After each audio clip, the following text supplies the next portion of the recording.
shoes, folks, because we're off to rediscover the incredible story of a wondrous Wiltshire road that very few people knew anything about.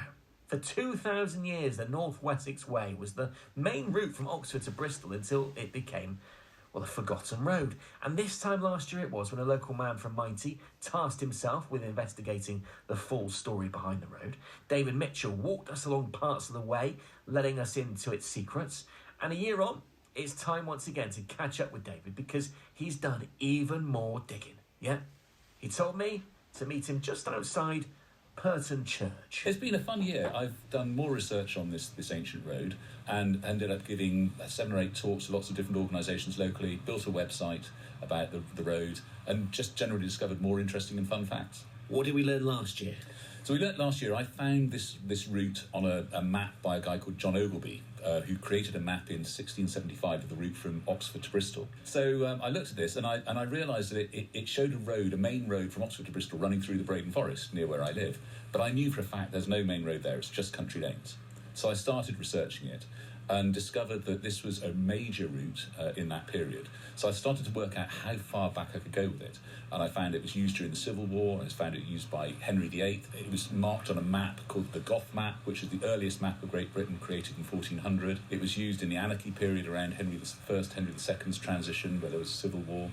It was used by the Anglo-Saxons, and if it was used by the Anglo-Saxons, it was probably used by the Romans. And I was told by a guy at Oxford University categorically it's not a Roman road, so it's not a Roman road, but it was there already and they were using it, it must have been earlier. And found that all along this route there are Iron Age settlements. One at Farringdon, Blunsdon, there's Ringsbury Camp at Purton, Malmesbury was an Iron Age hill fort. So I think this was an original Iron Age route connecting these settlements. So this road has immense history, but it got forgotten. And it got forgotten because in 1755 there was an Act of Parliament created the Farringdon to Acton Turville Turnpike, and that diverted at Blunsdon up through Cricklade. And when you start digging into that, it got diverted because there were 2 dodgy MPs in Cricklade. It was all rotten up there, wasn't it? It was a rotten borough. There's a guy called William Rawlinson Earl who lived at East Court House, and Thomas Gore were the MPs. And they decided that they wanted the route to go through Cricklade instead of going through Purton. And so the route through Purton to Malmesbury in the Braden Forest got completely forgotten. It's got a magic, hasn't it? It's got an immense magic. There's been armies marching up and down there. There's been several kings that I can record have been up and down there.